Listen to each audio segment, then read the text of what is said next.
Hello there, it's Sev from Three Counties Motorhomes and welcome to the video guide for the Ford cab area.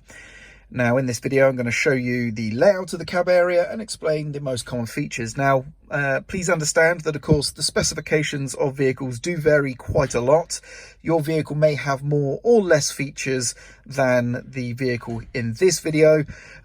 This video is really just aimed at trying to give you a good familiarization, just so you know your way around. And if you do have any specific features, if there's not an additional video guide for that, please do make sure you speak to your handover specialist or your salesperson. So let's get started.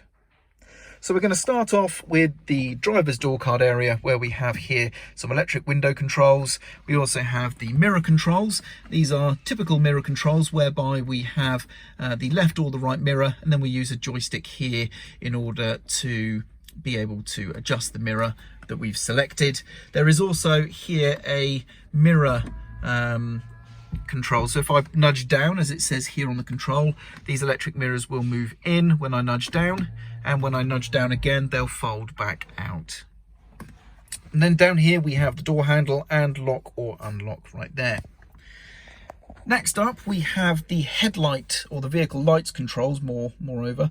So first of all, we can adjust the instrument display brightness here. So that's your dashboard instrument binnacle there. These are your front and rear fog lights.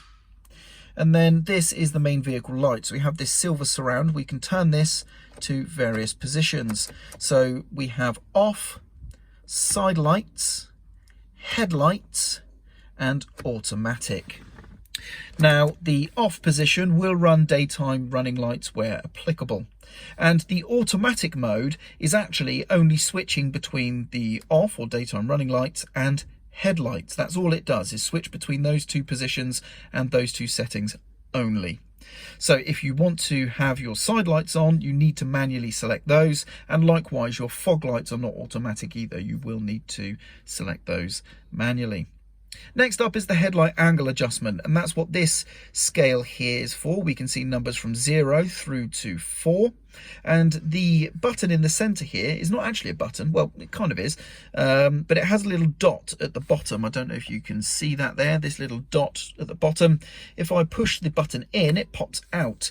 I can then turn this to point to whatever number I choose on that dial, and that will therefore set the headlight angle adjustment accordingly. Next up, we have the steering wheel and column. The right-hand stalk is the wipers. We have the intermittent delay can be chosen with the sort of scroll wheel on the stalk itself there. On this side, we have the indicators, of course. We also have nudge for lane changing, and then we have flash as just a pull towards you, and push away toggles main beam on or off.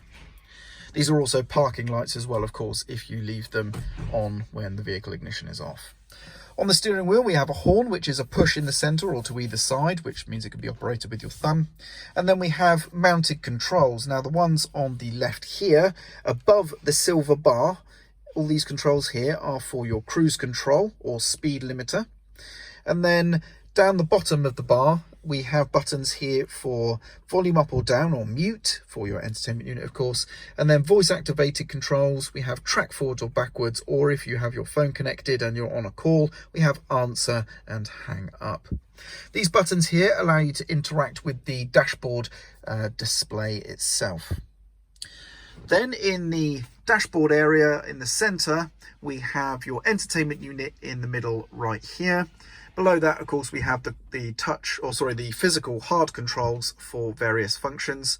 So we have track forwards or backwards here, play or pause. This button here is going to turn off the screen, and this one here is for your equalizer and sound settings, as you can see right there. The phone, you can add or disconnect phones from here. I didn't mean to press that one. And then over here we have the audio option, so we can choose our sources here. If I press sources, we can choose the various sources we have, and then we have the different stations and things we can tune into there. Mobile apps, if you have a mobile app that will work with this on your phone, then that will work there. And then we have settings for the various things we can play around with just in there. Now, down here we have the ventilation control. So we have your fan speed, fan temperature. We then have to turn the, let's actually turn the ignition on so we can see that in operation. There we go. So what we have here is we have your fan speed, as I've said, fan temperature here. We can turn on or off the ventilation right here. We can choose where we want the fans to blow, so the fan position, air recirculation, air conditioning toggle is right here, and then the rear demist is there as well if we need, and front windscreen demist is there as well if we so choose. Other settings include when you use the temperature dial, if you turn it to the lowest and turn it fully, it sort of goes against a sprung loaded detent there, and that will enable or disable maximum air conditioning. And likewise over at the top we've got maximum demist over there on that side by doing the same thing. Below that we have a button here for your hazard warning lights. Here we have a warning light if the passenger airbag is disabled or enabled, of course. Over here we have a button for toggling the auto stop start functionality. Over here we have the forward assists. This one here is going to turn on and off the parking sensors. So the driving assist, just so you can see, if I press the mode button, we're cycling between normal and eco mode. And then this one here, if you look at the cluster there, if I press and hold, we get the stability system disabled. So this just enables or disables your stability system, which can be handy if you're caught in a muddy field. This could cause you problems, so you can hold that down to disable it. Moving on, we have the gear stick here. Of course, this one is a manual, and on the manuals you do have to pull the collar up to be able to engage reverse. And in this instance, that brings up the parking sensors as a visual aid on the entertainment unit as well. If you, of course, you have the automatic gear stick, this will be a bit different. And then we have a 12-volt power socket right here. There can be additional power sockets and USB interfaces over there above the driver's position as well. We have a lockable glove box down here. There is plenty of storage at the top and everything as well. Handbrake is typically to the left of the driver's seat, and that about covers the cab area. So, lastly, there is, I don't know if we're going to be able to see, steering column adjustment just here. We pull the bar down. That allows us to adjust the height and angle of the steering column.